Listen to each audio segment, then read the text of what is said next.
Hello everyone, सबैलाई नमस्ते। ऊ चाहिँ मेरो कान्छो दादा अनि ऊ चाहिँ मेरो बहिनी। अनि त्यसपछि रोडमा दादा उभिनु भएको छ, ठुलो दादा। अनि ठुलो दादा र म भएर एउटा स्कुटीमा गयौँ। अनि कान्छी र कान्छो दादा चाहिँ बाइकमा जानुभयो। हामी चाहिँ बिच जाने भनेर सपिङ गर्न थियो अलिअलि।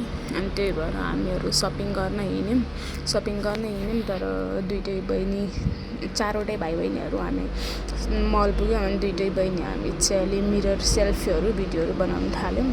सो सामान हेर्ने, यति सामानहरू हेर्ने भनेर हेरेको, तर खै के त्यति अप्सनहरू धेरै भएर होला त्यति खासै मन परेन। अनि मैले लिएको चाहिँ त्यत्रो मध्ये एउटा यो मस्कारा अनि एउटा दुइटा जोड चप्पल त्यो बिचमा लाउनलाई। अनि त्यहाँ म्याक्समा आयौँ, जुडियोमा मन परेन त्यस्तो सामानहरू। अनि त्यसपछि दाइ यत्रो ठुल्ठुलो झोला बोकेर हिँड्नुभयो मेरो कान्छो दादा। अनि ठुलो दादा नि आउँदै हुनुहुन्छ हाम्रो पछि ल्याएर।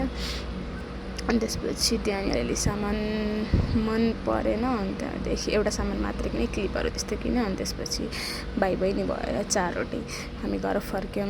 अनि त्यसपछि अलिअलि फोटोहरू खिच्नै पऱ्यो।